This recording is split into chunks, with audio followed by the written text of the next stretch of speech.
ایک حاکمانہ کردار ہے ان قوموں کے ساتھ. تو اس کے ریئیکشن میں اب چونکہ یو ایس کے ساتھ ان کی تجارت ہے مگر وہ ڈیپینڈ کر رہے ہیں روس کے تیل پر، لہٰذا انڈیا جو ہے وہ اس وقت اسٹریٹجک پارٹنر صرف نام کا ہے، کام کا نہیں ہے. پاکستان جو ہے وہ کام کا اسٹریٹجک پارٹنر ہے اور اس کا ایک بہت بڑا رول ہوگا، جو میں نے آپ کو عرض کی آپ کے سامنے کہ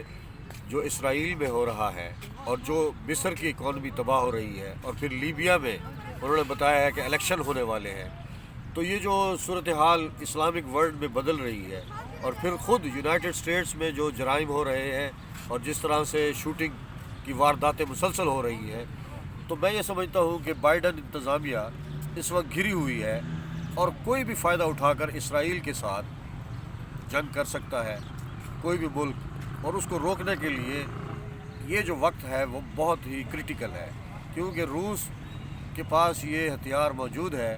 کہ روس جو ہے وہ اپنی پاور کسی بھی، چاہے وہ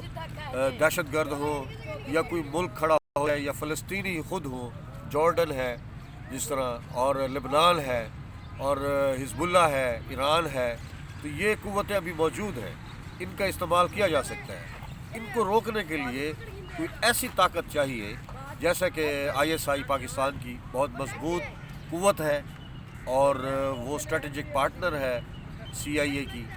تو یہ آپس میں مل کر کوئی اچھا رول ادا کر سکتے ہیں اسرائیل کے لیے. اچھا، ISI کے بارے میں عام طور پر کہنا یہ ہے کہ یہ امریکی پروگرام کو آگے بڑھاتی رہی ہے اس خطے میں، اور اس کا بڑا جہاد افغانستان میں بڑا رول ہے. کیا وہ ISI جو ہے وہ اس کا رول اب بدلے گا، اب وہ امریکہ کے کنٹرول میں نہیں رہے گی؟ دیکھیں، ISI کو کبھی بھی یہ نہیں سوچا گیا کہ ISI کبھی بھی امریکہ کے کنٹرول میں رہی ہے. اس کی وجوہات یہ ہے اور واضح ریزن موجود ہے کہ انڈیا میں کشمیر میں جو بھی کشمیر کی جس طرح سے ISI نے اور پاکستان نے کشمیریوں کی امداد کی ہے، اخلاقی امداد، میں یہ کہوں گا کہ اخلاقی امداد جو کی ہے، وہ اس میں آپ نے دیکھا کہ وہ جو لائن تھی، امریکنز نے جو لائن دی ہے ISI کو، وہ انہوں نے اس کی کیئر نہیں کی، بلکہ دلی وہ طور پر دیکھیں نا جنرل ضیاء الحق کا رول، اس کے بعد پھر جنرل حمید گل کا رول، وہ سارے حمید گل تو ٹھیک کر اب یہ کہتا رہا ہے کہ یہاں پر تو جو ہے وہ امریکہ کے کہنے کے مطابق سب کچھ ہوتا ہے. یہ تو ایک ماضی کو تو ہم میں کشمیر کی بات کر رہا ہوں، آپ افغانستان کی بات کر رہے ہیں، تو یہ بڑا مختلف ہے. دونوں یعنی کشمیر کے ایشو پر ہماری ISI جو ہے وہ پھر وہ ڈکٹیشن نہیں لیتی، امریکہ سے اتفاق، امریکہ سے وہ ڈکٹیشن نہیں لیتی. ہاں، میں یہ بات کر رہا ہوں. تو اس سے یہ واضح ہوتا ہے کہ ہم اسٹریٹجک پارٹنر ہیں، ہم امریکنز کے ویسٹ کے اسٹریٹجک پارٹنر ہیں، لیکن جو ہمارے انٹرسٹ ہے یا ہماری ضرورت ہے اس پر ہم کبھی کمپرومائز نہیں کرتے. اور اسی کے نتیجے میں آج یار کمپرومائز کرتے ہم تو جہاد کرواتے رہے اور کتنا کچھ کرتے رہے ہیں. یہ تو سب کچھ موسیٰ صحیح صاحب، آپ جو ہے آپ اپنی پرانی باتوں پر ظاہر یعنی ہے، نئے بدلے ہوئے حالات اب یہ ہیں، آپ یہ کہنا چاہتے ہیں. اب جو صورتحال ہے اس میں ISI کو اہمیت ہو گئی ہے، کیونکہ جو اسرائیل کی صورتحال ہے اس وقت، اور جو ایجپٹ کمزور ہو چکا ہے، ایجپٹ جو ہے وہ اب اسرائیل کی پروٹیکشن کے قابل نہیں رہا. بلکہ ایجپٹ کو تو اب کہہ دیا گیا ہے، آرڈر دے دیا گیا ہے کہ بھی اپنی فوج کی جو تعداد ہے یہ کم کرو، جیسے سری لنکا کی فوج کی تعداد کو کم کروا دیا گیا ہے. اور اسی طرح ایک تھیوری یہ بھی چل رہی ہے کہ پاکستان کی فوج کو بھی امریکہ کم کروانا چاہتا ہے. دیکھیں، یہ جو آپ بات کر رہے ہیں یہ اب ہسٹری بن چکا ہے، کیونکہ یہ اب ضرورت ہے. مصر کی جو فوج ہے اس کا مضبوط ہونا امریکنز کی ضرورت ہے، کیونکہ مصر جو ہے وہ ایک طاقتور ملک ہے اور وہ وہاں تو فوج کو کم کر رہے ہیں. وہ اسرائیل کا اسٹریٹجک پارٹنر ہے.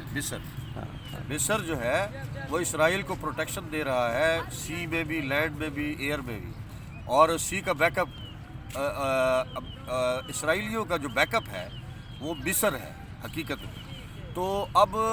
مصر جو ہے وہ کافی حد تک معاشی طور پہ کمزور ہو چکا ہے، اور وہ اس قابل نہیں رہا کہ وہ اسرائیل کو پروٹیکشن دے سکے۔ ایران نے جو کامیابیاں حاصل کی ہیں یوکرین میں، اور ایران کی جو ڈرونز ٹیکنالوجی ہے، اس نے سر درد کر دیا ہے پینٹاگون اور ویسٹ کے سر میں درد ہوا ہے کہ ایران اگر اب چاہتا ہے تو وہ کسی بھی وقت اسرائیل کو کسی بھی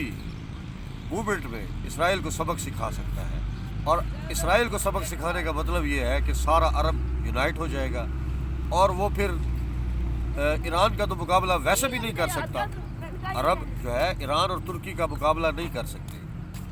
اور پھر جو صورتحال بنی ہوئی ہے سویڈن میں، جس طرح سے ابھی قرآن پاک کے جلانے کے واقعات آئے ہیں، اور ہالینڈ میں قرآن پاک کی بے حرمتی کے واقعات جو آ رہے ہیں، تو یہ مجھے لگ رہا ہے کہ یہ جو گیم ہو رہی ہے یہ اس وجہ سے ہو رہی ہے کہ اسرائیل میں جو ہے ایک جنگ کھڑی کی جائے تاکہ ویسٹ کو ایک اور تماچا لگایا جائے۔ تو وہ اب دیکھنا یہ ہوگا کہ ویسٹ جو ہے وہ کیا اقدامات کرتا ہے، کیا پاکستان کا رول اس میں ہوگا یا نہیں، ہم یہ دیکھنا چاہتے ہیں۔ تو اس پر میں سمجھتا ہوں کہ پاکستان کا رول ہونا چاہیے۔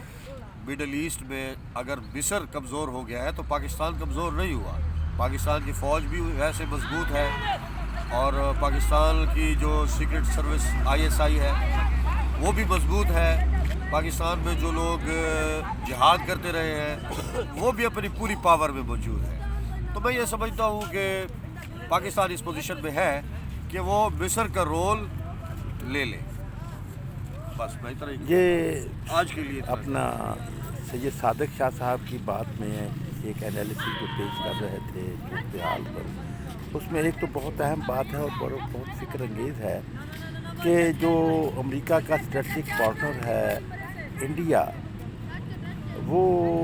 جو ہے وہ بھی چین کے ساتھ اور روس کے ساتھ تعلقات کو متوازن بنا کر اپنا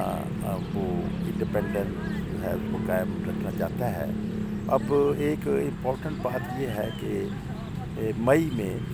شنگھائی کانفرنس جو ہے یہ انڈیا کے شہر گوا میں ہو رہی ہے، تو اس گوا میں وہ جو ہے اس میں انہوں نے وزیر خارجہ کو بھی دعوت دی ہے اور پاکستان کی سپریم کورٹ کے چیف جسٹس کو بھی کہ وہ شرکت کرے، لیکن ابھی تک پاکستان کی طرف سے کوئی جواب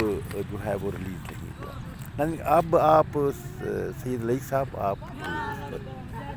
کس معاملے میں؟ یہ جو شنگھائی کانفرنس ہو رہی ہے، چائنا کا اپنا شنگھائی کانفرنس ہو رہی ہے گوا میں، یعنی چائنا کے اور انڈیا کے درمیان تعلقات جو ہیں وہ جو آگے بڑھیں گے تو امریکی اسٹریٹجک پارٹنرشپ تو پھر پاش پاش ہو جائے گی۔ جہاں تک پاکستان کا تعلق ہے، پاکستان کو اس شنگھائی میٹنگ میں ضرور شرکت کرنی چاہیے، کیونکہ کسی فیلڈ کو خالی چھوڑ دینا جو ہے کوئی عقل مندی کی بات نہیں ہے۔ وہاں پر جا کر اپنا نظریہ پیش کر سکتا ہے پاکستان، اپنا ویو پوائنٹ جو ہے اس کو ضرور پیش کرنا چاہیے۔ وہاں پر بہت سارے لوگ بیٹھیں گے، اس فورم کو پاکستان اپنے مفاد کے لیے، اپنی سیاسی اس کے لیے جو ہے وہ استعمال کر سکتا ہے۔ تو یہ ناظرین کرام ایک جناب، اچھا تو یہ ہماری منڈلی کے آج کی ڈسکشن ہے، آپ کی خدمت میں پیش کی۔ یہ ایک اچھی خوشگوار بات ہے کہ ہماری ادارے جو ہیں قومی جو ہے، میں نے یہ سوال اس حوالے سے بھی کیا تھا کہ یہ لوگوں میں جو ابہام پائے جاتے ہیں، پروپیگنڈا بھی اس میں ہوتا ہے، صورتحال بھی ہوتی ہے، تو پھر اس میں بہت ناپ تول کر ہی چلنا ہوتا ہے، تو اس لیے بھی پیش کی جاتی ہے کہ اس پر ویوز ڈفرینٹ ویوز سامنے آ جائے تاکہ کلیئرٹی ہو۔ تو ہم تو چاہتے ہیں کہ پاکستان کی ISI بہت بہتر کردار ادا کرے۔ اب انہوں نے صحیح فیصلہ کیا ہے کہ ہم نیوٹرل رہیں گے۔ تو ناظرین کرام اجازت۔ ویسے یہ میں اتنا ضرور کہنا چاہوں گا کہ اس وقت جو پاکستان کی موجودہ صورتحال ہے، اس میں پاکستان کا وزن جو ہے ختم ہو چکا ہے سیاسی طور پر۔ ٹھیک، چلے۔ خدا حافظ. امید ہے کہ آپ کو ہماری یہ ڈسکشن پسند آئے گی اور اس بات کو آپ مناسب سمجھیں تو شیئر کیجیے دوستوں.